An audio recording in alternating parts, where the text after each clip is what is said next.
table. Une émission proposée par Hype FM.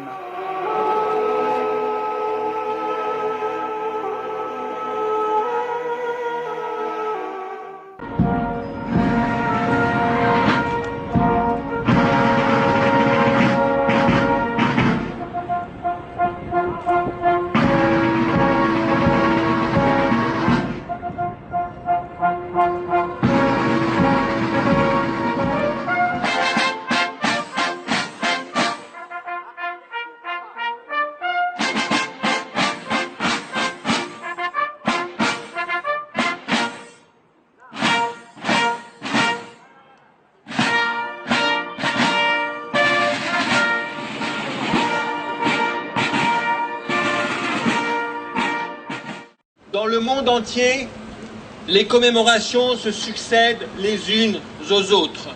Et c'est le cas depuis 99 ans. Inlassablement, les Arméniens du monde entier poursuivent leur travail de mémoire contre vents et marées, face à l'adversité du pouvoir turc qui intensifie son négationnisme et affirme de plus en plus son refus de reconnaître le génocide arménien. La loi contre le négationnisme, tout cela participe bien sûr de la protection de la dignité humaine face aux menées d'un négationnisme d'État. Mais ces initiatives ont également pour conséquence de faire bouger les lignes en Turquie même, de donner de l'air aux démocrates de ce pays et donc de le faire avancer sur la réconciliation avec son histoire. On me demandait où je serais en 2015, le 24 avril. Je ne serai pas là, parmi vous. Je serai à Erevan, pour le centenaire.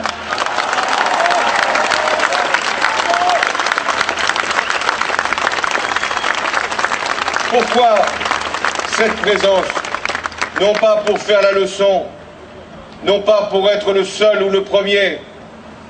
Je serai à cette cérémonie parce que nous devons continuer jusqu'au bout le devoir de mémoire et donc la reconnaissance par le monde entier du génocide arménien.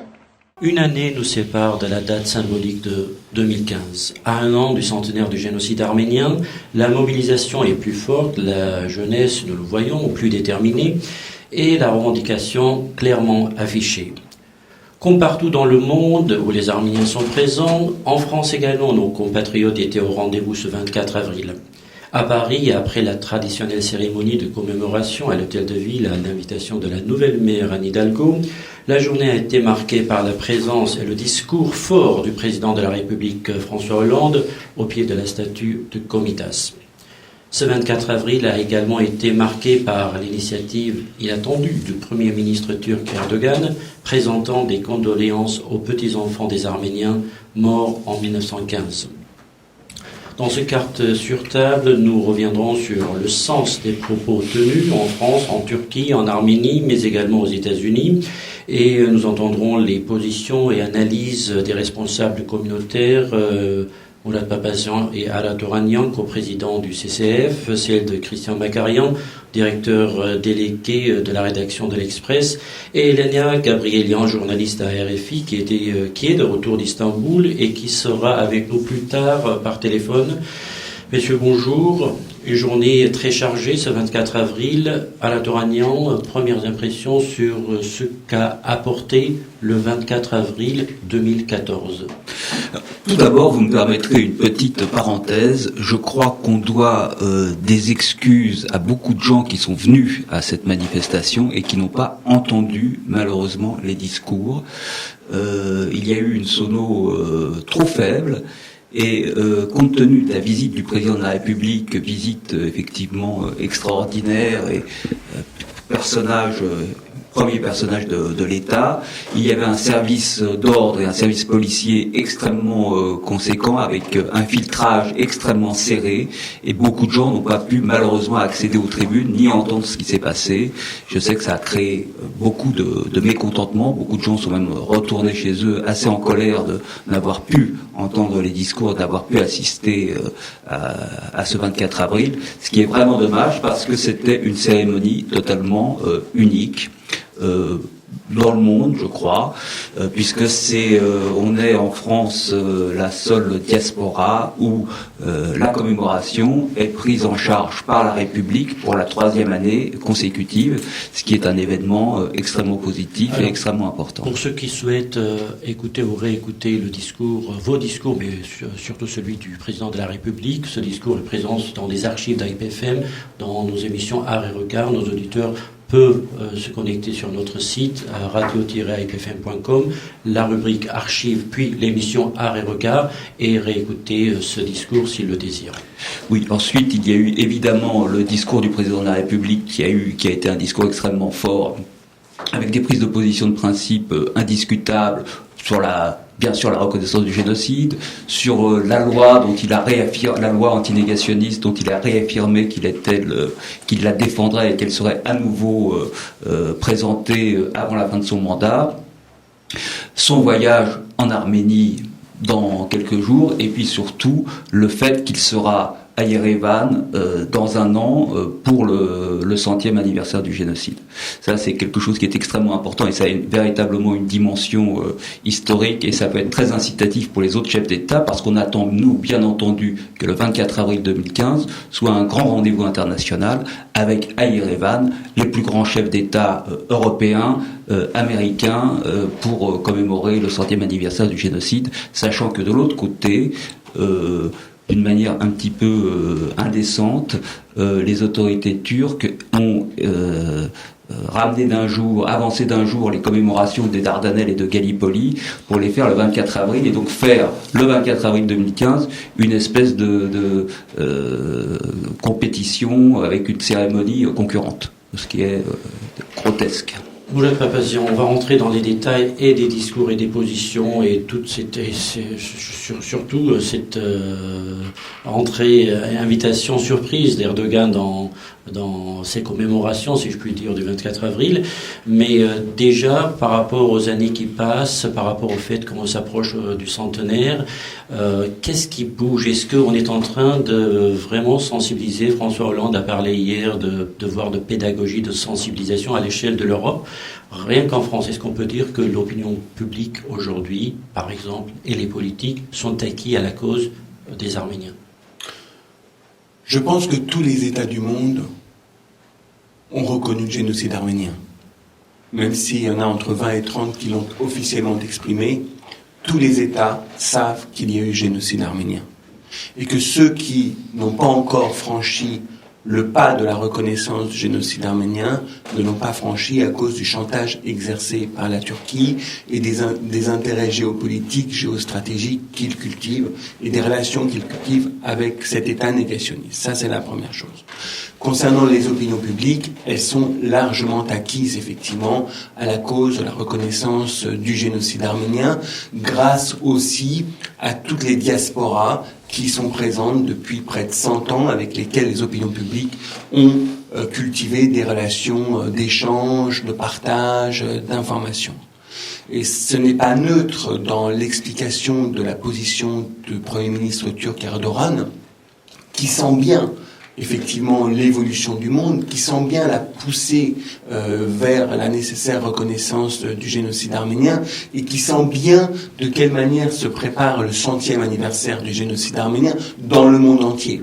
C'est-à-dire que nous le préparons avec le CCAF en France, mais dans le monde entier, aux États-Unis, au Moyen-Orient, en Russie, dans tous les pays d'Europe, va s'organiser un 100e anniversaire dynamique, avec une vraie volonté de pousser la reconnaissance du génocide arménien et ses réparations. Et ça, les ambassadeurs de Turquie qui sont présents dans tous les pays le sentent et font remonter ce sentiment à Ankara. Et donc, c'est de mon point de vue, le sens de la déclaration d'Erdogan, spectaculaire, présentation des condoléances aux enfants des descendants des victimes des morts de 1915, c'est une espèce de manœuvre, une opération de charme et de séduction destinée à couper l'herbe sous le pied aux tenants de la reconnaissance du génocide arménien pour que les opinions publiques soient d'ores et déjà satisfaites en réalité de cette annonce. Ça a duré quelques heures. Pendant quelques heures, l'opération a réussi. L'opération de charme d'Erdogan a réussi.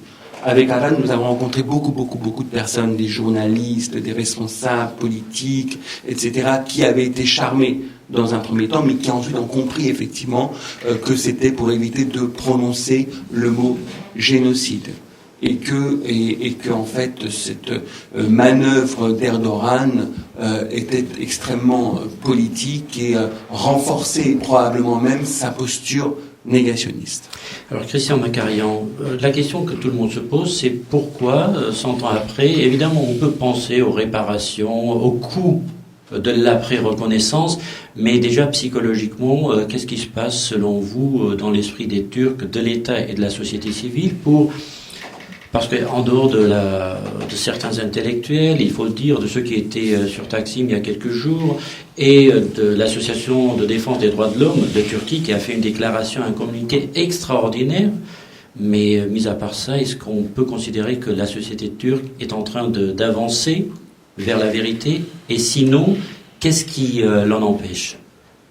Alors, ce sont deux questions très différentes et très importantes que vous posez là. La réponse à la première, sur la nature de la prise de conscience de la société turque, réside malheureusement dans les arcanes de la vie politique intérieure turque elle-même. C'est-à-dire que le système islamiste a coupé l'ensemble de la société turque en deux, une partie totalement pro-AKP, on l'a vu il y a encore 2 semaines lors des élections municipales, qui soutient Erdogan, parce qu'Erdogan, c'est un taux de croissance qui est allé jusqu'à 8% certaines années, en moyenne à 4%, c'est-à-dire une petite bourgeoisie qui s'enrichit, qui en profite, et qui pratique l'islam de façon très orthodoxe. Et donc cette association de croissance économique et d'islam fait que, au fond, Erdogan est devenu un héros auprès de toute une population, et notamment en Anatolie, ce qui nous intéresse particulièrement. L'Anatolie, puis dans des villes moyennes. Il est impopulaire en revanche auprès de la bourgeoisie lettrée, internationale, cultivée, qui voyage, et en particulier concentrée dans la grande ville qui est Istanbul, internationale. Là, Erdogan n'est pas populaire, même s'il a commencé d'une certaine manière sa carrière là. Même s'il a regagné les élections dernièrement. Absolument, et il a regagné les élections parce qu'il y a un prolétariat anatolien qui submerge les faubourgs d'Istanbul, qui noie complètement la bourgeoisie, laquelle vit à l'intérieur des quartiers chics et de cette ville prodigieuse qu'est Istanbul, qui fut, encore une fois, faut-il le rappeler, une très grande ville arménienne. Il n'y a aucun doute à ce sujet. C'est une ville qui, jusqu'à ce jour, doit sa structuration aux Arméniens et aux Grecs. Il n'y a aucun doute à ce sujet.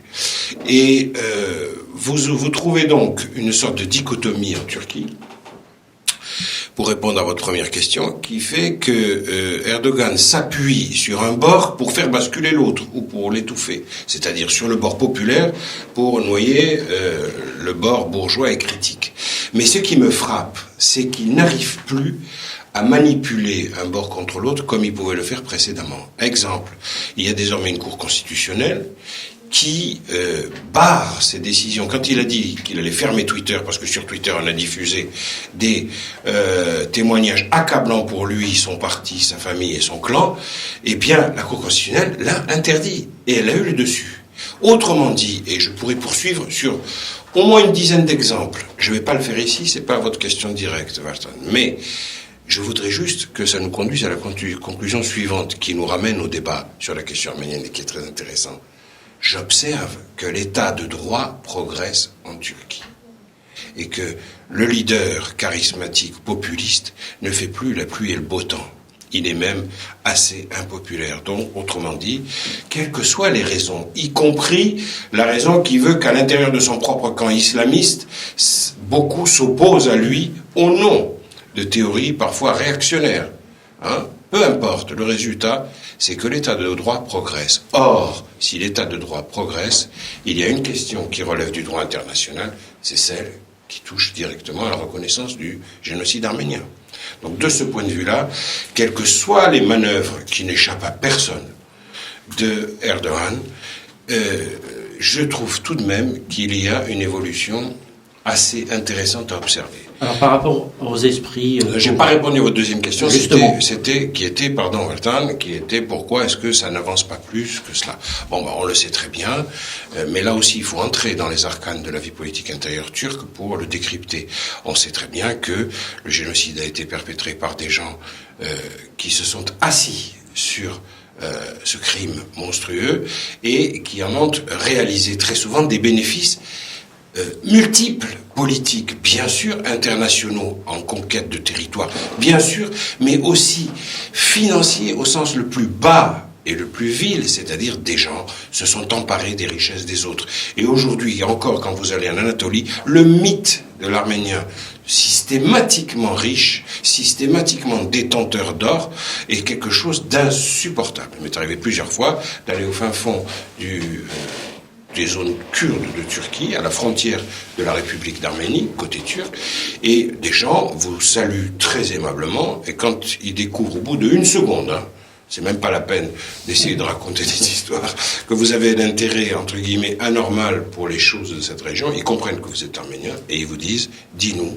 où est l'or? Et cette phrase en turc revient constamment. Donc, cet héritage-là, ce mythe,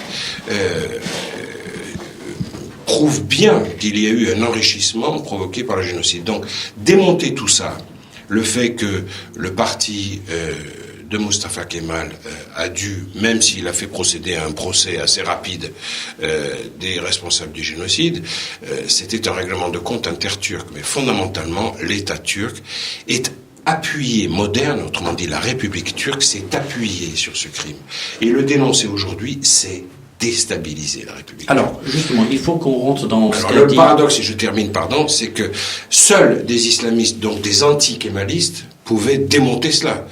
Or, ils ne l'ont pas fait. Très vite, ils ont réutilisé la propagande nationaliste kémaliste anti-arménienne pour augmenter leur popularité et surtout pour se concilier les forces anti-islamistes, l'armée en particulier, en achetant d'une certaine manière leur nationalisme turc sur le dos du crime perpétré contre les Arméniens. En d'autres termes, la question arménienne n'est pas suffisamment opérationnelle en Turquie ou offensive pour qu'elle empêche des islamistes de dire, vous voyez, à des kémalistes, de dire, vous voyez bien que je suis un très bon Turc comme vous. Alors sur cette question, il y a une entente parfaite. Il y a un consensus qui s'est créé. Et il y a un consensus qui s'est créé contre les Arméniens, entre islamistes et kémalistes, jusqu'à la déclaration d'Erdogan. Et moi, je prétends, et là, j'introduis un bémol par rapport à ce qui vient d'être dit, que la déclaration d'Erdogan ouvre un nouveau champ historique possible. Non pas qu'Erdogan n'ait pas les arrière-pensées que Mourad Papazan vient de décrire, je suis totalement d'accord avec ça, il en a même des pires encore d'arrière-pensées, mais je ne suis pas sûr qu'il maîtrise la totalité du processus. Rappelez-vous qu'il a quand même beaucoup de difficultés. Alors, justement, moi je voudrais revenir à cette question importante parce que nous avons parlé depuis 2-3 jours de cette déclaration, de condoléances, et vous l'avez dit même sur des plateaux de télé, Ala Touranian et Mourad Papazan. Alors la question est de savoir, est-ce qu'il y a quelque chose de positif là-dedans?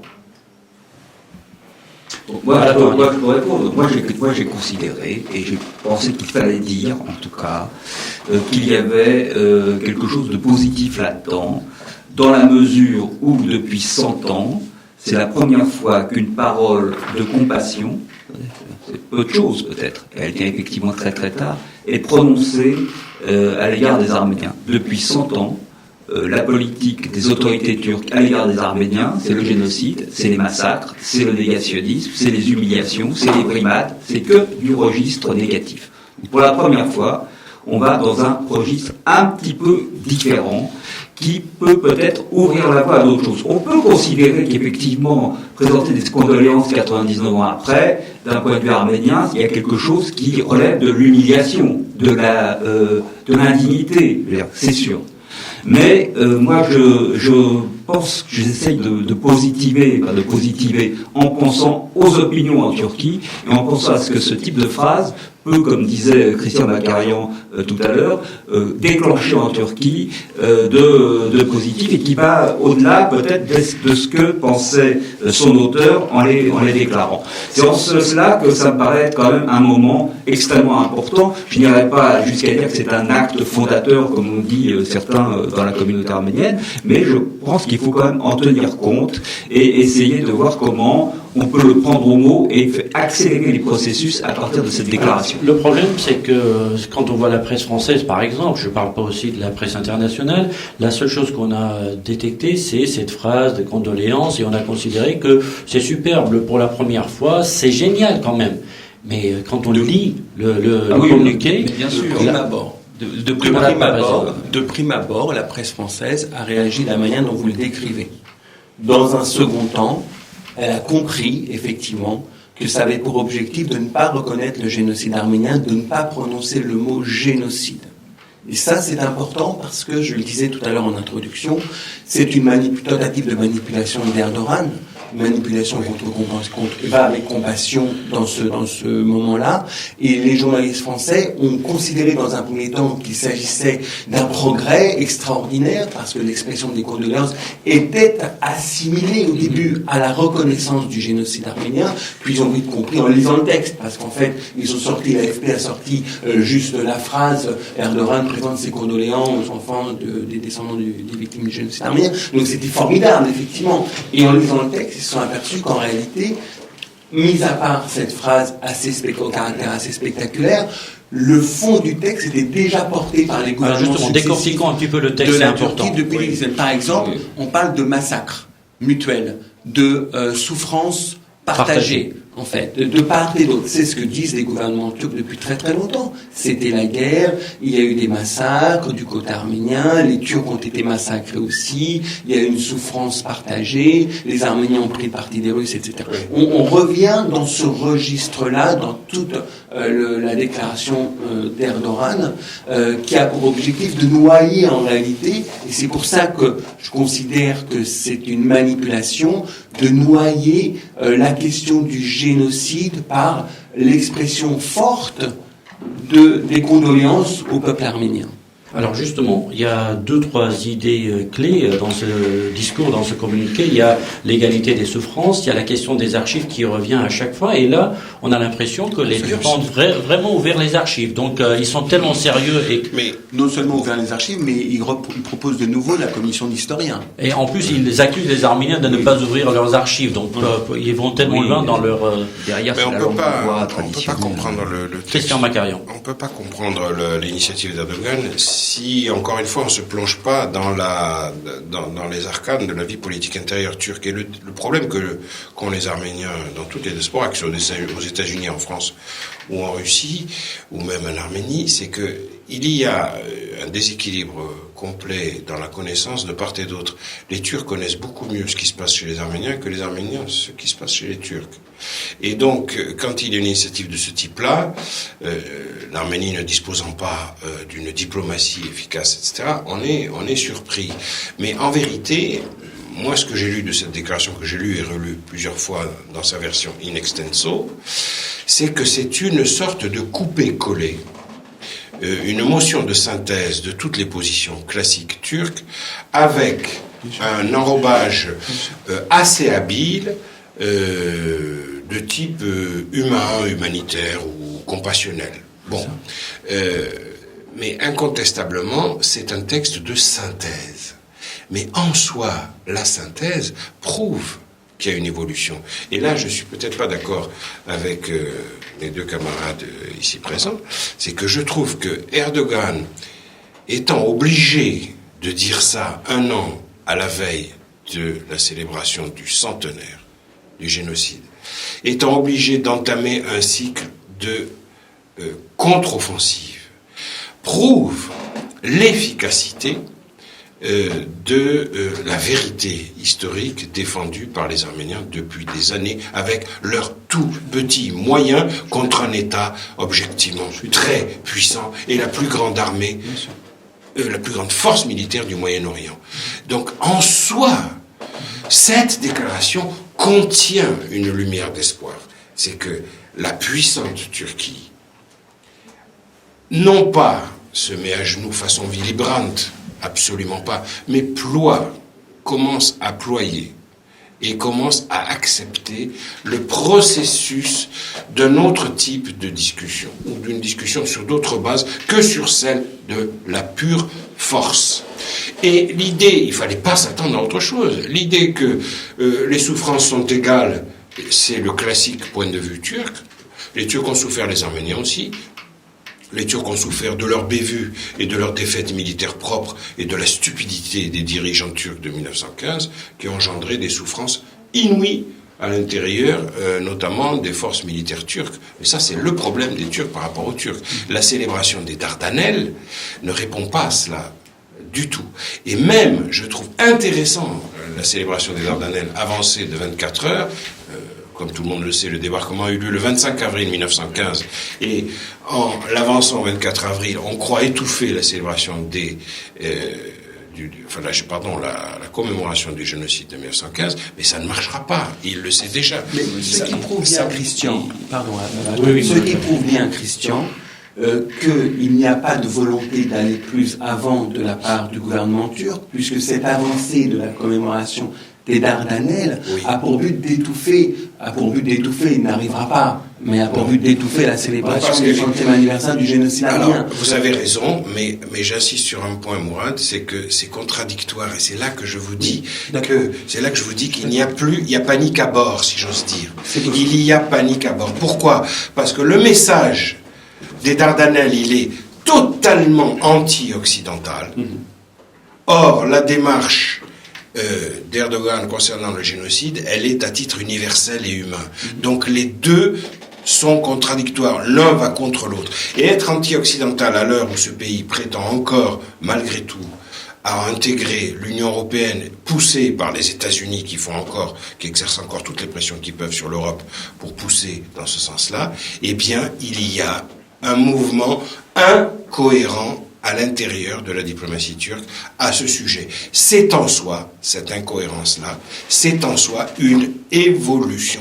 Voilà ce que je veux dire. Et je n'irai pas plus loin, mais il y a une évolution dans la position turque parce qu'elle affiche clairement son incohérence. Jusque-là, excusez-moi, mais son message était très cohérent. C'était le blocage total, la négation absolue, l'utilisation des forces d'un État puissant au service du négationnisme. Ce que je vois là, c'est pas du tout la reconnaissance d'un génocide, ça crève les yeux, c'est évident. Mais en revanche, j'y vois une inflexion considérable en matière de négationnisme. Alors, nous parlions de cela il y a 2 semaines ici, Erol Koray, Guillaume Perrier depuis Istanbul, nous parlait de ce comité auprès du gouvernement qui organise toute cette stratégie, les tactiques, les discours. Et d'ailleurs, le 19 janvier dernier, Recep Tayyip Erdogan et Abdullah Gül a invité tous leurs ambassadeurs à travers le monde pour leur donner des consignes sur le nouveau plan pour contrer 2015, justement. Alors, quand on voit le discours de l'ambassadeur, du nouvel ambassadeur de Turquie en France, qui parle de ce qu'a dit aussi Erdogan, c'est-à-dire, c'est pas la fraternité, mais en tout cas cette proximité, les traditions partagées, et à partir de là, comment ces deux peuples ne peuvent pas s'entendre et se côtoyer. Voilà aussi un autre message à la Touranian et Mourad Papazian sur comment on essaie peut-être de dire, nous on n'a pas de problème avec les Arméniens.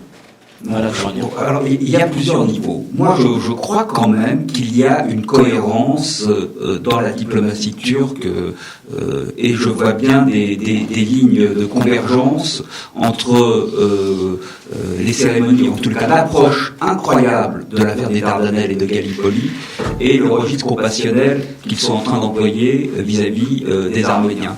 Parce que le discours de Gallipoli et de Dardanelles à destination de l'Europe, c'est de présenter la Turquie comme une victime, puisqu'elle a été effectivement en but à un débarquement de forces étrangères le 25 avril 2015 sur son territoire, mais de montrer, en organisant sur son propre territoire des commémorations de ces soldats qui sont venus l'agresser du bout du monde, elle montre au contraire sa grandeur et sa compassion. Non, je suis pas d'accord avec vous. Elle montre sa grandeur et sa compassion.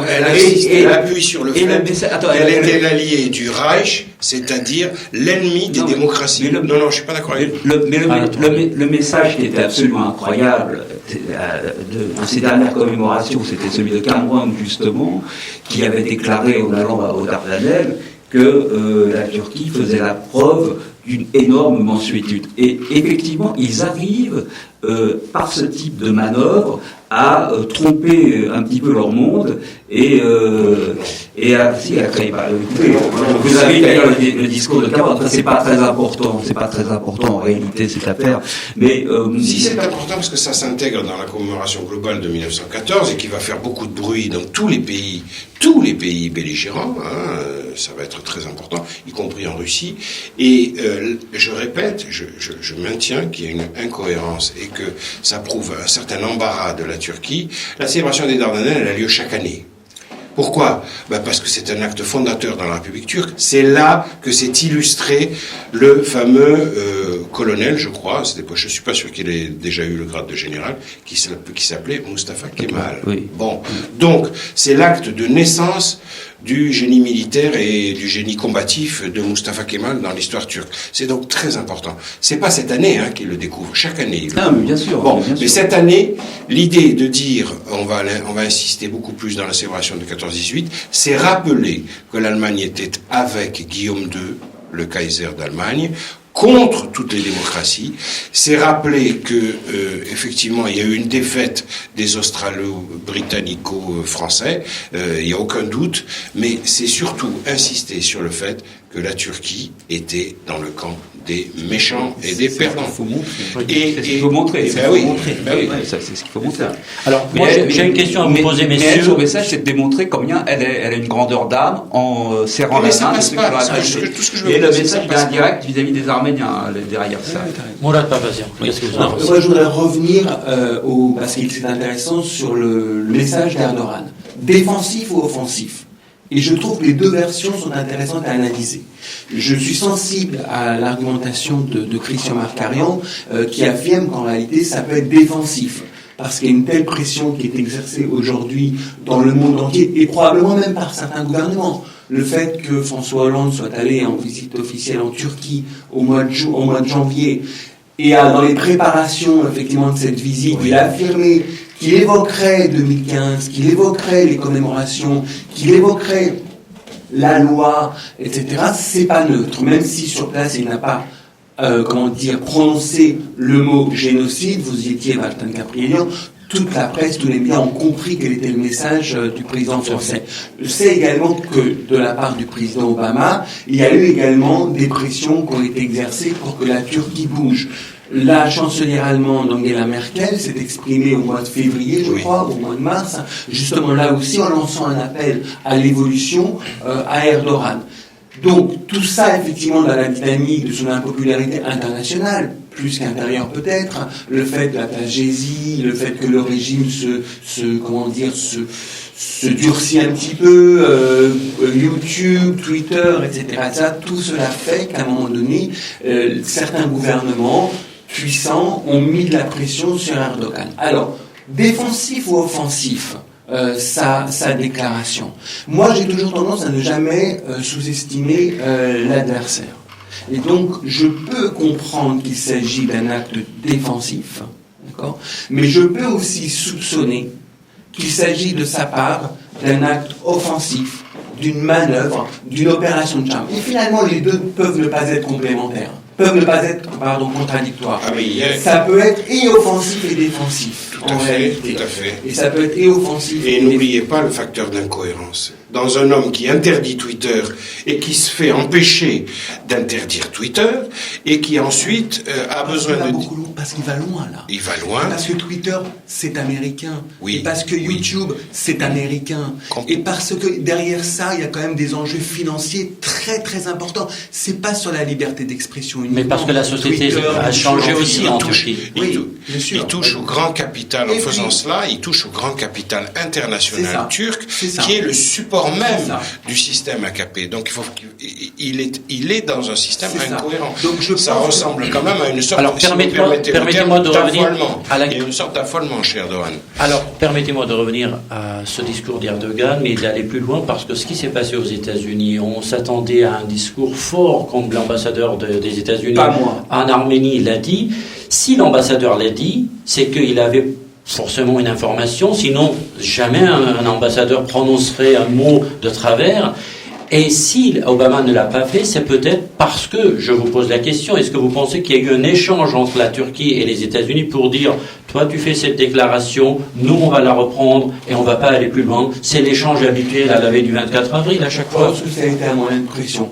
La déclaration d'ambassadeur américain a été un moyen de pression sur le gouvernement turc. Justement, en annonçant qu'il y aurait un message fort, le message a été à l'égal des messages des années précédentes. En réalité, ils ont voulu menacer la Turquie sur une possible évocation du mot génocide par Obama.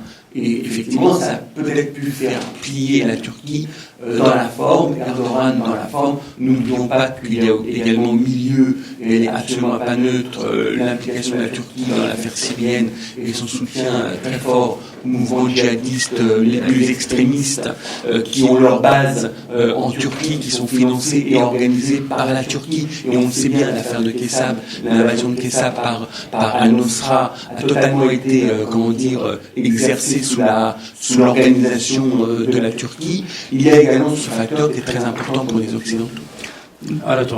Oui, je crois qu'il y a également quelques causes de contentieux entre les... Je rejoins Mourad là-dessus, entre les États-Unis, Obama et Erdogan. Effectivement, il y a l'affaire syrienne, il y a cette attaque contre Kessab. On nous a rapporté, à travers des articles de presse, les discussions extrêmement rageuses entre Obama et Erdogan sur la question de la connivence et de l'aide qu'apporterait la Turquie aux organisations les plus islamiques, les plus extrémistes qui existent en Syrie, notamment le fameux Jabhat al-Nosra qui a lancé l'attaque contre Kessab le 21 mars dernier. Donc là, il y a effectivement les affaires de Twitter, les affaires de YouTube, etc. Il y a un certain nombre de contradictions, et à un moment donné, sous la pression, c'est vrai que Erdogan a peut-être été obligé de lâcher un petit peu de l'Est dans la forme, quel que soit par exemple le jugement qu'on peut avoir sur sa déclaration.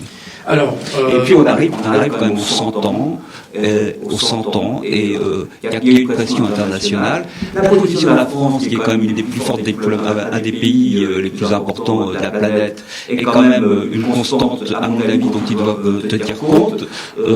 Ce n'était pas, la position de la France, ce n'est plus seulement ce qui était prêté comme excessif à Nicolas Sarkozy, mais ça a été repris et peut-être même amplifié par la position de François Hollande aujourd'hui. Donc ils ont aussi affaire à quelque chose qui est à des dynamiques qui sont en place et par rapport auxquelles, qui appellent de leur part en tous les cas des initiatives. Juste un mot sur ce que vous venez de dire. Arras, je pense qu'il ne faut pas opérer une dichotomie entre François Hollande et Nicolas Sarkozy sur cette question, parce que l'un a contribué à la position de l'autre. Et moi, je ne les séparerai pas, parce que l'extrême clarté de Nicolas Sarkozy vis-à-vis de la Turquie a permis aux socialistes de faire une inflexion, certes, mais elle a aussi permis à la Turquie de recevoir 5 sur 5 le message qu'on ne pouvait pas faire n'importe quoi dans tous les sens. Et je pense que là-dessus, il y a quand même une cohérence française en dépit de la variation du discours. Alors peut-être que je suis mal exprimé, mais c'est ce que je voulais dire. La position de la France n'était pas due à la personne de Sarkozy, et quand Sarkozy a été, quand Hollande a été élu, il y avait eu des déclarations de félicitations de la Turquie, etc.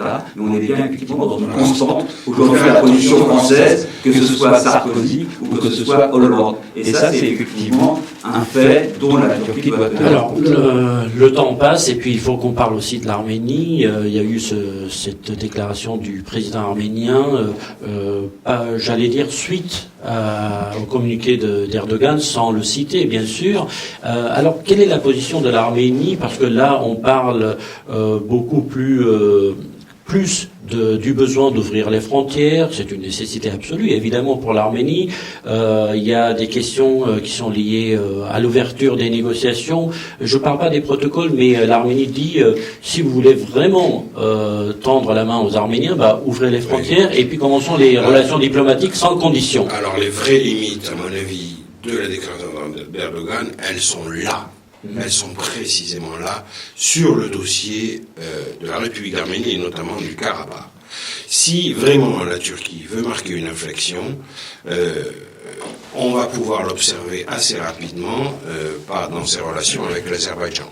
Parce que la façon dont les protocoles ont totalement avorté repose très largement sur la position de l'Azerbaïdjan, qui a exprimé vis-à-vis d'Ankara une fermeté à laquelle, nous le savons, Ankara ne s'attendait pas.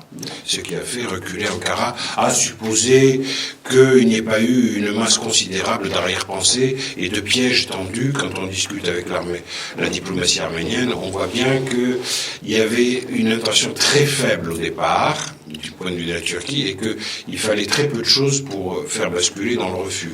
Ce qui s'est passé. Mais comment pouvez-vous parler d'inflexion quand le lendemain de ce communiqué des condoléances, Erdogan disait face aux journalistes, le lendemain même, que les relations avec l'Arménie ne peuvent pas s'améliorer tant qu'il y a la question du Karabakh. Donc c'était le 24 avril au matin. C'est exact, mais sur la question du Karabakh, la Turquie n'est pas partie prenante dans le groupe de Minsk. Donc c'est ce qu'elle souhaite. Elle va absolument, mais elle va subir s'il y a une évolution.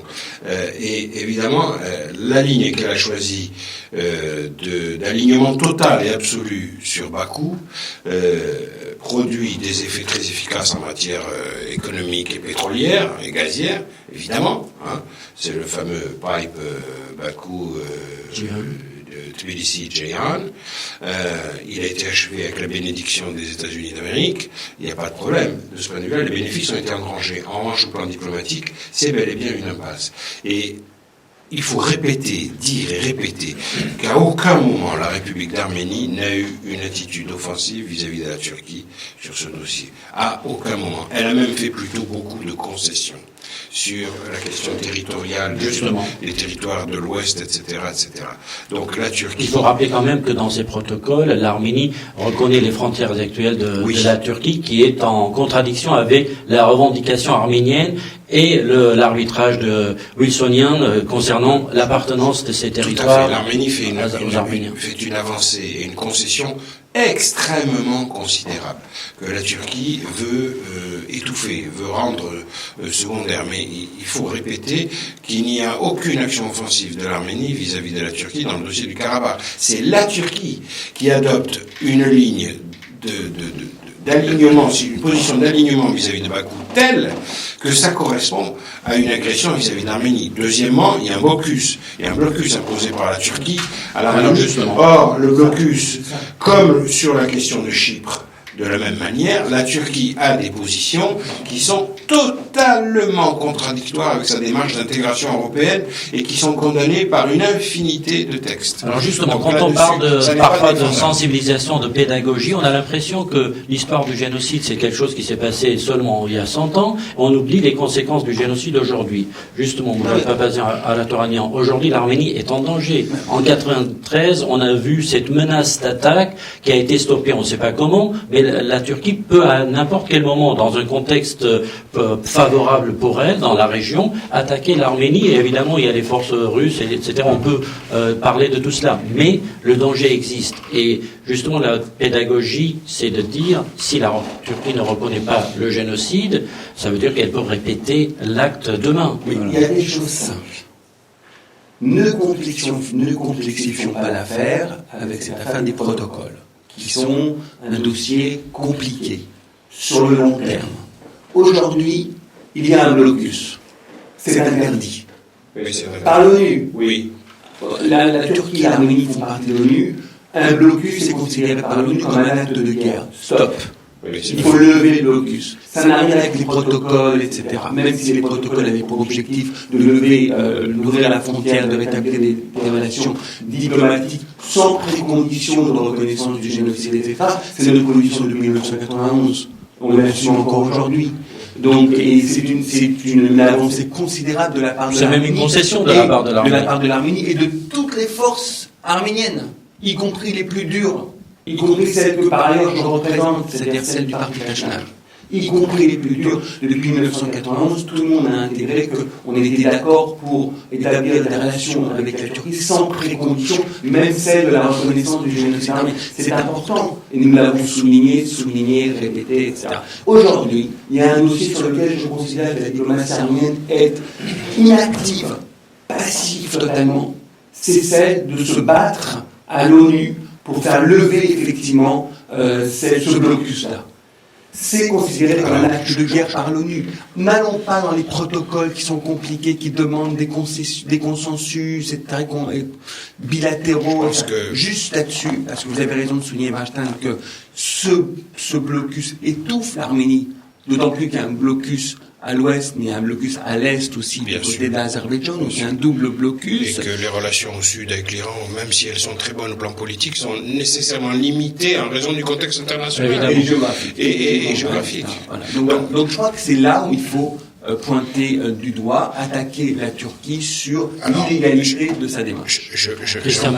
J'en profite pour répéter ce que je dis depuis le début de ce débat, et en employant le terme d'incohérence. Il y a bel et bien une incohérence turque sur ces sujets-là, à dire, comme la Turquie l'a fait très vite, nous reconnaissons la République d'Arménie. Ça a été fait sous le président Özal, dès le début des années 90, je crois que c'est au lendemain de l'indépendance, très très vite, la Turquie reconnaît l'existence de la République d'Arménie. Bon, c'est clair comme position. Et puis ensuite, je crois même le premier pays à avoir reconnu l'Arménie. Tout premier en tout cas, oui, tout à fait, un des tout premiers. Et très vite après, il y a l'instauration du blocus et l'alignement sur Bakou, Ankara, une seule et même ligne contre l'Arménie. Eh bien, là, il y a une incohérence. Et ça, on l'a dit et répété des milliers de fois, y compris au sein d'instances militaires comme l'OTAN, etc. Mais là-dessus, si Erdogan doit faire une démonstration de son évolution et montrer qu'il a vraiment l'intention de faire bouger les lignes, il peut bouger là-dessus. Mais évidemment, à mon avis, on ne va pas y assister de sitôt. Oui, s'il veut être cohérent pour reprendre cette problématique, c'est très simple. Dans sa déclaration, il demande à ce que les sociétés arméniennes et les sociétés turques dialoguent. Pour le dialogue, effectivement, la première chose à faire, c'est d'ouvrir cette frontière. On ne peut pas à la fois demander... Justement, si l'ambassadeur de Turquie en France vous demande demain de le rencontrer, quelles sont les conditions De la même manière, quand il présente ses condoléances, on peut aussi exiger tout de suite de lui qu'il déboulonne la statue de ceux qui ont assassiné le peuple arménien, en particulier Talat, qu'il fasse enlever les plaques et les boulevards de la Pacha, etc. en Turquie. Donc là aussi, il y a effectivement une incohérence. Mais la plus grosse incohérence, alors là, ou en tout cas la contradiction incroyable, c'est que le 21 mars dernier, il y a quand même cette attaque contre Kesav, qui était le dernier village arménien de la région, qui était une sorte de presque de quelque chose de folklorique, une réserve, un Disneyland où il y avait 3000 Arméniens qui vivaient ensemble, excusez-moi du terme, mais vous avez compris. Et ça encore, c'était de trop. pour le nationalisme turc et on a lâché les djihadistes pour attaquer cette présence qui était purement symbolique. Là, on peut aussi effectivement relever une contradiction entre d'un côté quelqu'un qui présente ses condoléances et de l'autre qui donne un feu vert pour liquider la dernière survivance arménienne de la région.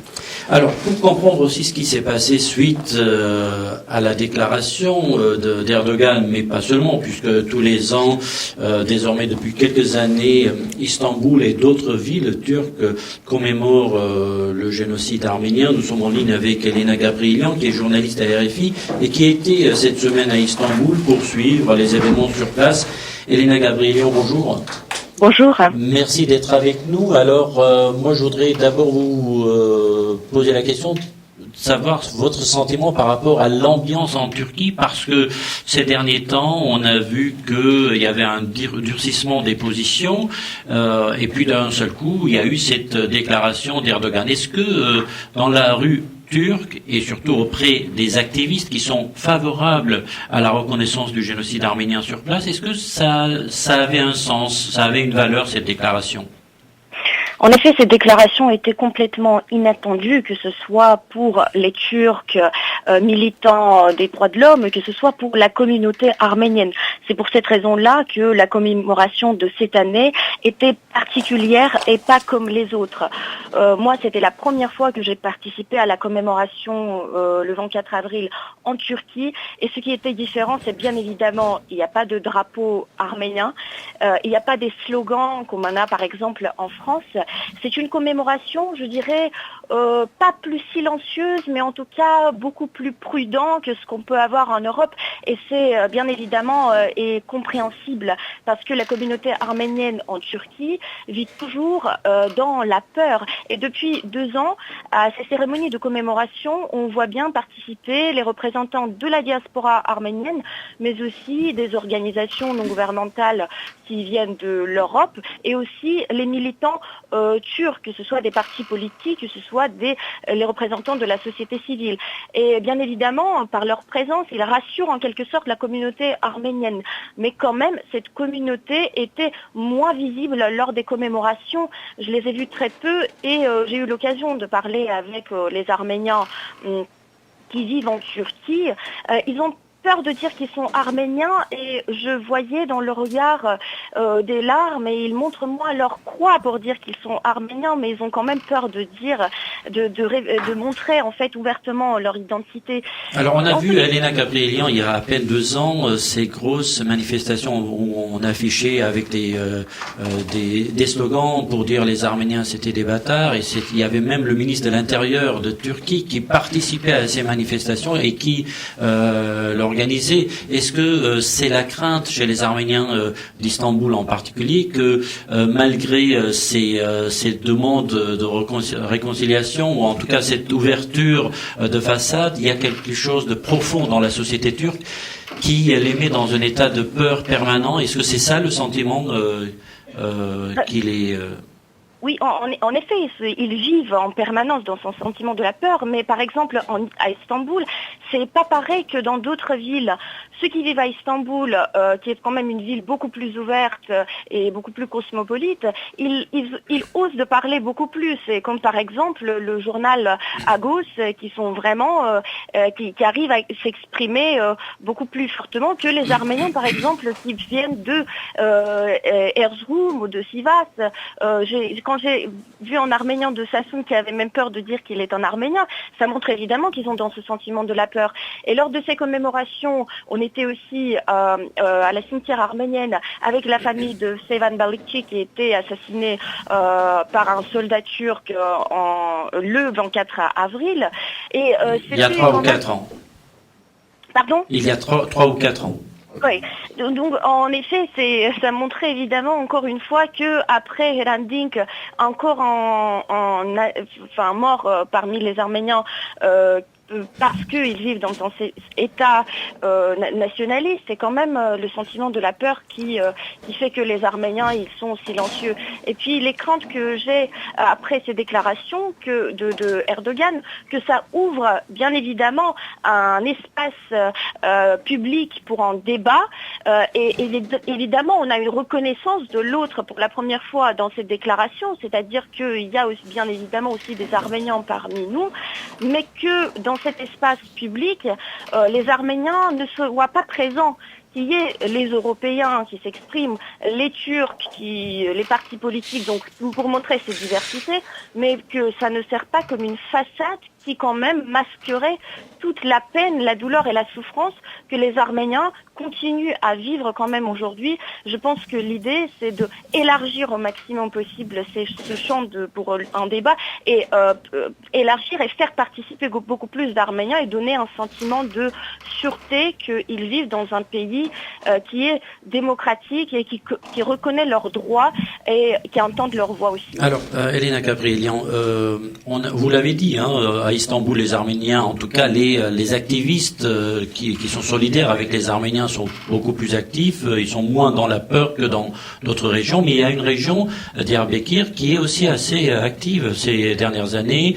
Il y a eu plusieurs initiatives au niveau même de la mairie. Bon, il faut le dire, c'est peut-être parce que ce sont des Kurdes qui sont là et c'est ça qui favorise un peu cette ambiance positive. Il y a eu une exposition aussi avec l'association Aram de Marseille qui a donné 99 photographies pour justement habiller cette exposition.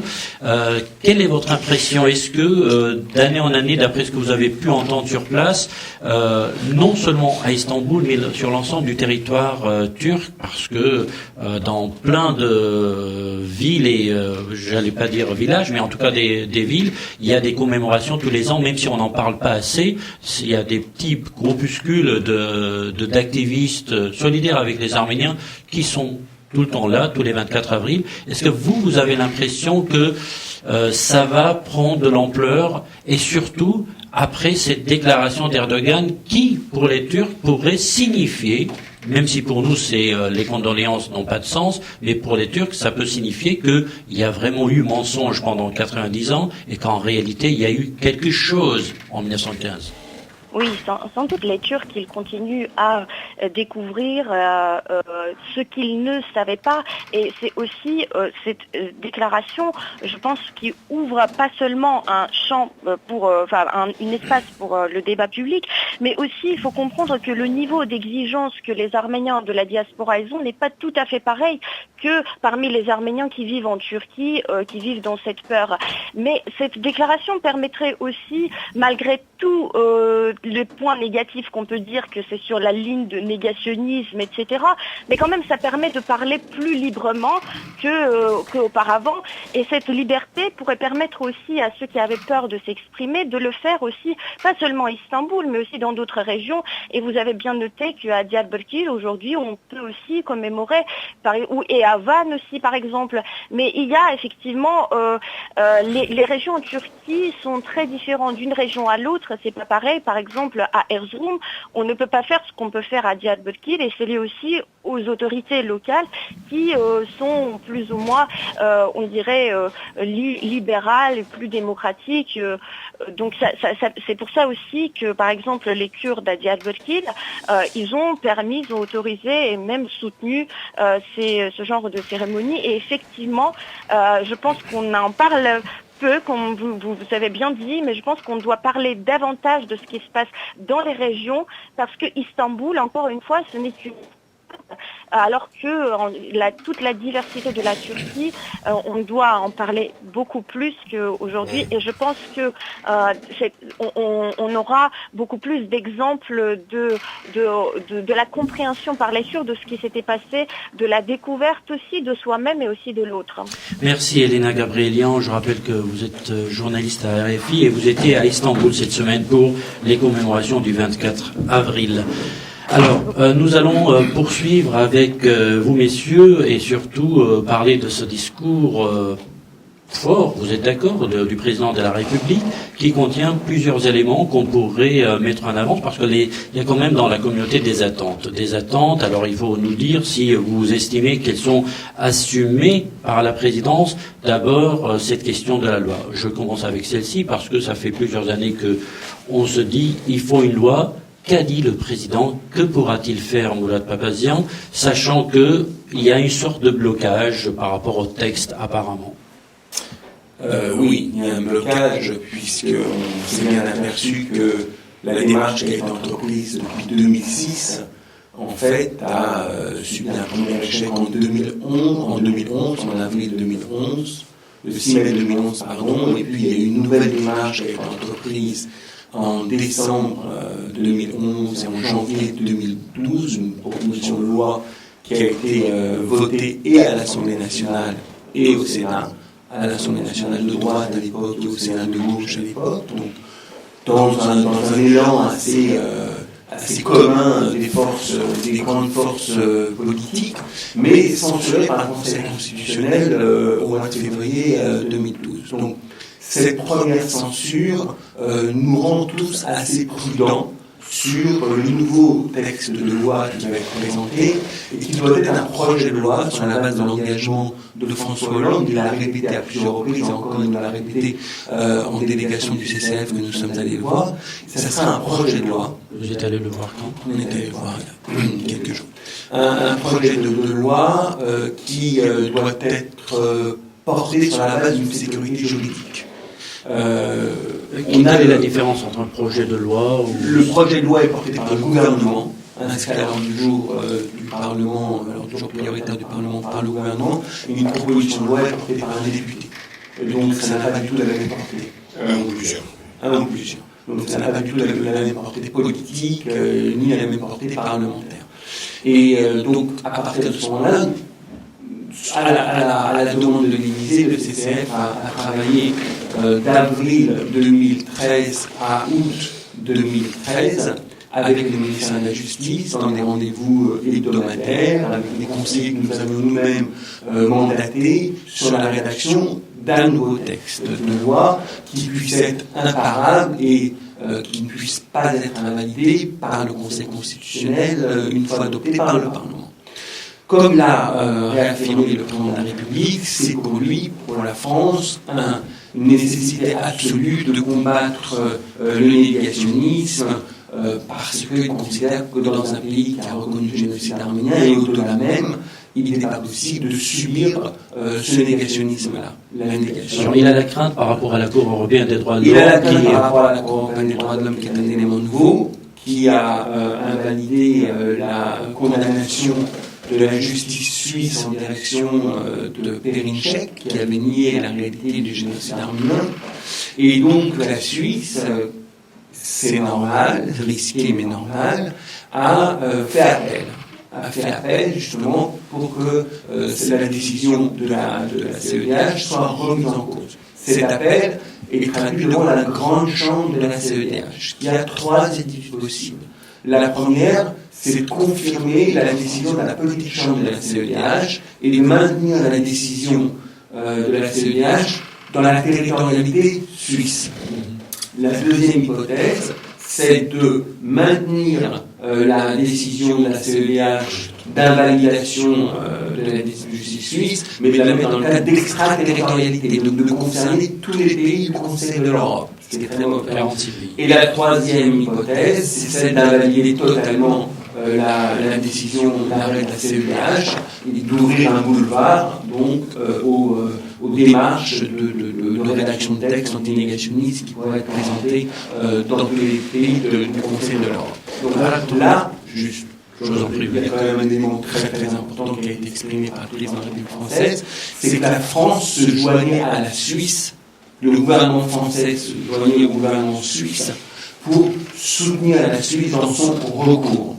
Donc ça, c'est un élément nouveau, important, une prise de position politique de la France qui marque sa volonté effectivement de faire aboutir le processus législatif antinégationniste en France. Alors, on entend bien que c'est un véritable engagement de la France, mais concrètement, quel est l'impact d'un tel engagement? Parce qu'au Conseil de l'Europe, ce sont donc à la Chambre, je veux dire, à la Cour européenne des droits de l'homme, ce ne sont pas des politiques, ce ne sont pas des représentants de l'État, c'est pas du lobbyisme d'État ou d'organisation qui se fait, ce sont des juges qui, en toute conscience, doivent, sur le plan du droit, dire si le négationnisme est quelque chose d'acceptable ou pas.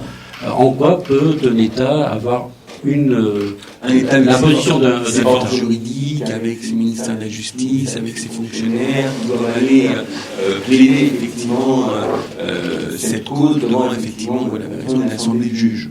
Alors, Alain Touragnan, justement, par rapport aux engagements du président de la République, il faut rappeler quand même que là, il a parlé certainement, on va y revenir, du centenaire. Il a même dit, mis à part le fait qu'il serait, non pas à Paris avec vous l'année prochaine, mais je serai à Yerevan, c'est ce qu'il a dit. Mais il a aussi fait glisser une phrase pour dire « Nous préparerons ensemble le centenaire ». Est-ce qu'il faut entendre là que la France va participer, non seulement par la présence du président de la République à Yerevan, mais aussi, est-ce qu'il y a derrière quelque chose d'autre ? Je crois que les autorités françaises sont mobilisées sur cette question, avec la présence, tout ce qui a rien à ajouter à ce qu'a dit François Hollande, c'est une position qui est très très parlante. Bon, maintenant on attend effectivement la réalisation d'un certain nombre d'actes par rapport auxquels il s'est engagé. Je voudrais juste revenir un petit peu sur l'affaire de la CEDH. Moi, je crois que il y a des juges, bien entendu, mais les juges ne sont pas des gens qui sont isolés de la société, isolés des mouvements d'opinion, isolés de la politique. Je crois qu'il y a l'arrêt de la CEDH, malgré tout, il est aussi le résultat, celui qui a été prononcé contre la Suisse, d'un climat dans lequel la Turquie a énormément joué. Le fait que la France intervienne maintenant du côté de la Suisse peut peut-être faire bouger un petit peu les choses quant à ce climat qui était hostile aux lois antinégationnistes. Là, il y a quand même quelque chose qui est un petit peu important. Le droit, c'est un instrument aussi par lequel les politiques peuvent essayer de faire avancer leur point de vue ou leur position. Ce n'est pas non plus une science exacte qui dit la vérité ex nihilo. Il y a des batailles politiques se mènent aussi sur le front juridique. Et là, on a quand même à l'appui de ce que je dis, il y a quand même le premier magistrat de France qui est le président de la Cour constitutionnelle, qui est loin d'être, comme vous savez, l'élément, un homme neutre sur cette question, puisqu'il s'agit de Jean-Louis Debré, qui a fait des déclarations totalement incroyables en Turquie il y a moins d'un mois et demi, en disant que jamais une loi antinégationniste ne pourrait passer en France, qu'elle serait de toute manière inconstitutionnelle. Moi, je crois que là, on tient aussi un élément pour demander à ce que ce président du Conseil constitutionnel, sur la base de ses déclarations, soit destitué de son poste, ou en tous les cas, qu'il n'ait pas à intervenir sur la question de cette loi, si un jour elle lui est présentée, parce qu'il est jugé parti dans cette affaire, et que la Cour constitutionnelle, comme n'importe quelle autre chambre de justice, ne peut pas être une troisième chambre démocratique. On lui demande simplement de dire si telle loi est en conformité ou pas avec la Constitution. Or, avec ce type de position, on voit que vous savez, quand on veut tuer son chien, on dit la rage, et que il est des gens comme Jean-Louis Debré ou des magistrats de ce type vont utiliser les instruments du droit pour imposer leur vision politique de la loi. Alors, pour revenir au discours de François Hollande, juste cette attente des Arméniens de France, ou j'allais dire particulièrement de Paris, c'est ce centre de la mémoire et de la civilisation arménienne. Il a fait une déclaration très claire, me semble-t-il. Il a associé la ville de Paris, il a pris des engagements, mais concrètement, jusqu'à 2015, c'est quelque chose de réalisable, parce qu'on ne va pas aussi, dans quelques mois, entendre nos auditeurs et les membres de la communauté dire on est encore face à des promesses. Comment tout cela va se concrétiser? Nous travaillons dans le cadre du CCF depuis plusieurs mois déjà, un an et demi, je crois, sur effectivement la mise en place de ce centre de mémoire et de civilisation que nous avons voulu au cœur de Paris, au centre même de Paris, pour lui donner une portée nationale, mais même internationale. Et donc nous avons travaillé très tôt avec la mairie de Paris, avec le conseil régional, avec le président de la République qui a mobilisé un certain nombre de ses ministères pour qu'en 2015, effectivement, la communauté arménienne soit dotée de ce centre-là. Nous avons beaucoup avancé, nous avons même repéré un lieu dans le cœur de ville de Paris. Dans le 7e, d'après ce qu'Anne Hidalgo nous disait dans ce studio. Voilà, dans le 7e arrondissement, derrière l'UNESCO, donc qui pourrait effectivement bien représenter l'ambition que nous portons en matière de développement de mémoire, de recherche, d'affirmation de la civilisation arménienne, et puis ce serait également le centre du CCAF. Donc le président de la République a répété effectivement son engagement. Il y a la volonté de mettre en place ce centre en 2015, donc à très court terme. Anne Hidalgo aussi a confirmé cet engagement dans la campagne électorale, l'a reconfirmé le 24 avril à l'hôtel de ville. Sur la question du négationnisme, à la lueur de ce que vient de dire Aja, et la position du président du Conseil constitutionnel, ajouté à la difficulté effectivement exprimée par la CEDH, par la position de la CEDH, je voudrais insister sur le fait que la position de la France a été réaffirmée dans le cadre d'un projet de loi. Peut-être que tout à l'heure, on n'a pas été assez précis. Un projet de loi est adopté en Conseil des ministres. Ça veut dire que c'est la politique du gouvernement. Ce n'est pas juste une initiative parlementaire de plus, etc. Et c'est la première fois dans l'histoire que nous pourrions être portés par un projet de loi. Donc c'est important, il faut insister dessus, même s'il y a des difficultés qui arrivent aujourd'hui. En dehors du texte même. Est-ce que le climat politique est favorable parce qu'il y a eu un changement de Parlement? Je pense que le climat politique dans la dynamique du centenaire ne sera jamais aussi favorable.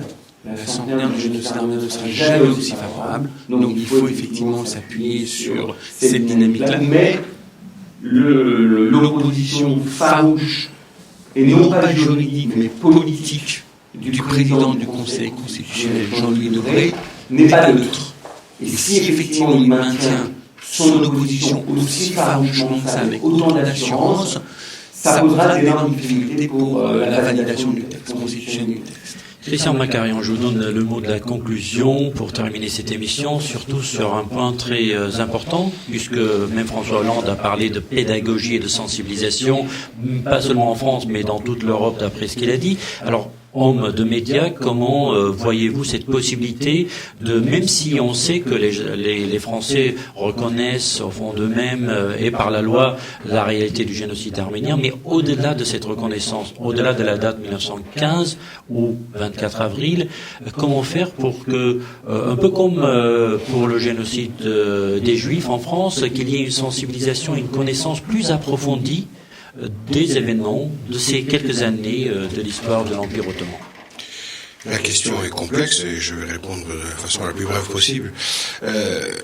Les médias se nourrissent d'événements et les événements sont produits par la vie politique, qu'elle soit nationale ou internationale. Il faut donc qu'il y ait une matière première politique qui soit livrée sur cette question-là. Parce que, à la différence de la Shoah, les différences sont très nombreuses de mon point de vue, mais il y en a une qui répond à votre question, qui est plus précise, c'est que la question du génocide arménien est imbriquée dans la vie politique de la nation turque Et elle est imbriquée également dans différentes questions internationales. On ne peut pas parler de la position de l'Arménie sans, par exemple, prononcer une seule fois, et je le fais maintenant parce qu'on n'a pas prononcé ce mot une seule fois, le mot de Russie. La Russie a un rôle extrêmement considérable dans ces questions de rapprochement ou de non-rapprochement entre l'Arménie et la Turquie. Et elle a ses propres calculs également. Donc, la connaissance du fait génocidaire en ce qui concerne les Arméniens est directement liée à la progression de cette question, de ce sujet, au plan politique, au sens noble du mot politique. Il faut qu'il y ait une action efficace, vivante et dynamique sur ce sujet. Ça ne peut pas être uniquement une commémoration. Ça ne peut pas consister à se tourner vers le passé et à réexhumer l'histoire à l'infini, position que par exemple la Turquie défend. Il ne faut pas procéder de cette manière-là. Nous nous adressons à des vivants, à des descendants, à des survivants, certains, bientôt à une 4e, 5e, 6e génération. Il y a une leçon universelle à tirer de ce crime abominable. Cette leçon doit être offerte par le peuple arménien à toute l'humanité en général, comme un sacrifice qui a été perpétré afin que plus jamais aucun sacrifice de ce type-là n'ait lieu. Et c'est un point tout à fait fondamental que, de ce point de vue-là, la petite nation arménienne, le peuple arménien si faible démographiquement, arrive à entrer dans le patrimoine universel, non seulement par sa souffrance, mais aussi par sa capacité à revivre. Christian Macarian, directeur délégué de la rédaction de l'Express, merci de votre présence. Merci à la Toranian et Moulad Papazian, coprésident du CCAF. Merci à Elena Gabrielian qui a eu la gentillesse de nous faire ce rapport sur son voyage à Istanbul durant cette semaine des commémorations du 24 avril. Et merci à nos auditeurs de nous avoir suivis. Au revoir.